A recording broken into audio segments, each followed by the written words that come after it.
All right, let's talk about the angriest man alive, Trevor Penning. I don't know if I've ever seen a game where a player looked so good in run blocking and so bad in pass protection. The difference was wild. And so I want to talk about the issues he has in pass blocking while highlighting the really impressive run blocking nature he has. Maybe he's just a guard and you do it that way. Although I think you can still work on the pass blocking stuff. I'm not going to give up on him after one preseason game. Also worth noting, big sample size. We got 57 snaps of him. So this is not one of those we're just working with what we have. We got a significant sample size, which makes sense. They want to give him the reps. I think it's the smart strategy. So what we're seeing right here is it's going to be a one-on-one matchup. He is the left tackle on this play. Right when this play begins, you're going to see that the defensive player who he is going up against is going to try a spin move, which, listen, I mean, spin moves are difficult to block against. They just are. But this kind of will highlight a problem we're going to see a lot of in this video with Penning is just getting the hand placement where he wants to in the pass protection game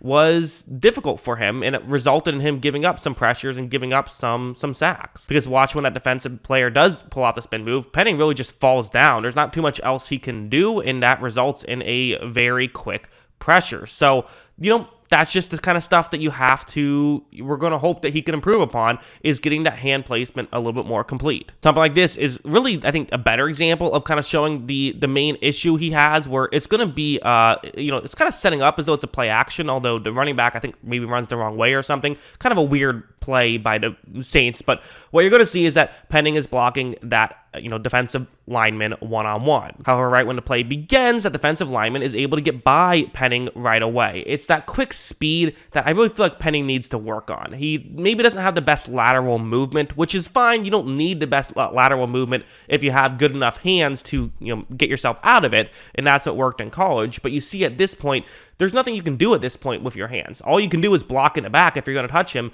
because that defensive player was able to get by you so quickly. So these are the small things that Penning is going to have to work on, is really getting over and getting the hand placement right at the line, and putting himself really in position to get himself to where he can use this insane power that he has to not get beat. Because once he gets the right hand placement, he's fine. Because look, as you see, the quarterback was running to the opposite direction, so there's no pressure or anything. But still, this is something that we saw on tape and not just on this play. This play is, again, maybe a better example. I'm getting better examples as we go along in this video. Again, a one-on-one matchup, and again, it's going to be a very similar move. Right when this play begins, maybe Penning thought he had a chip there and he didn't, I don't know, but right here is a great example of just what seemingly consistently happened in the pass protection game. These are the issues Penning has to get out of his game, because very often, when an edge rusher does get to the outside, there's really what you want to do, and kind of one of the main things I talk about is, if you're a left tackle, your left hand is going to be the most important factor on a play like this. Can you get your left hand far enough over to the edge rusher? And on this play, he just can't get far enough over because he doesn't necessarily have the lateral movement right away. Or really, I mean, again, I'm sure there's coaching stuff to help this stuff out. Maybe he just needs to step out quicker, things like that. He does have to figure it out, because from this point on, all you can do is push the edge rusher behind your quarterback. Now, one also issue that has happened on this play is that for the quarterback, it's Ian Book, who, Ian Book, one of the more difficult guys I would imagine to have to block for, right? It's going to be difficult to try and block for Ian Book, because you look at how far back from the line of scrimmage he is. He's 9 yards back. So this is another thing that kind of, it created a snowball effect of Penning has one weakness, and that is kind of the speed rush move, and then Ian Book is, 50 feet away from the line of scrimmage. So those two things combined just don't create for a perfect scenario. But as you see, Penning can't really push him back too much because there isn't too much room for him to go. Hey, Ian Book got out of the pressure, so all that stuff, cool. But the reality is, these are kind of the fixes that Ian Book has to make, and also the fixes that Penning has to make, I would say. Got to figure out that move, because it also can set other stuff up. There's something like this, where, again, it's a one-on-one matchup, and so what's happening with Penning? He keeps getting beat to the outside. And so right here, Penning then gives it a little extra step, and this is where defensive linemen will thrive upon, is if you keep going too far to the outside now, because you don't necessarily have the lateral quickness, well, then what happens? That edge rusher that can then get to the inside, gets knocked over actually by Penning, because again, he has that strength, but he gets knocked over in an area where he can still tackle the quarterback. So these are the kind of things that Penning has to just clean up in his game, because yes, these are negatives.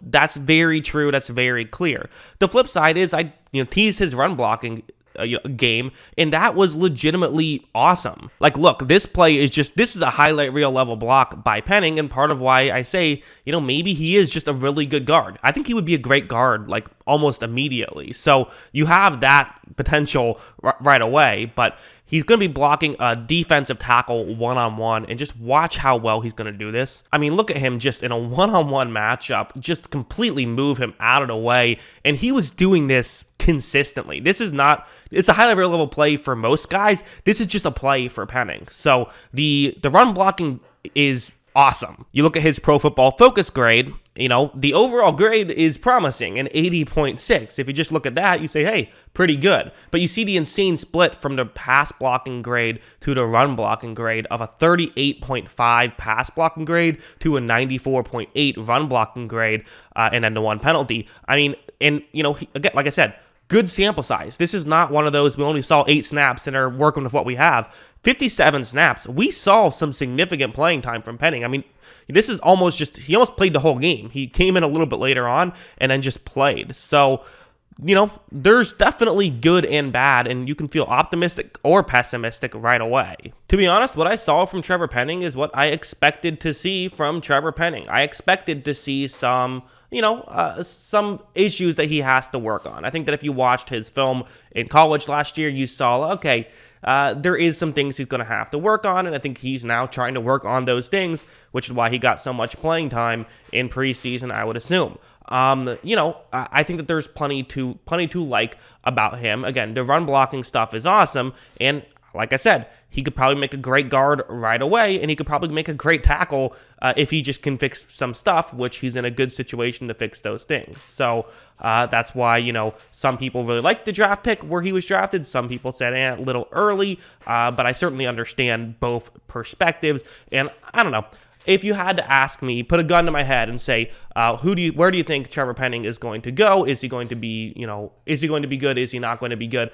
I'd probably lean towards it's going to work out. He's going to be all right. These issues will fix themselves, and the concerns are not overly concerning to me. So that's what I think. But yeah, those are my thoughts on his, very fascinating preseason game. Let me know what you thought in the comments below. Always love hearing from you. And of course, as always, thanks for watching.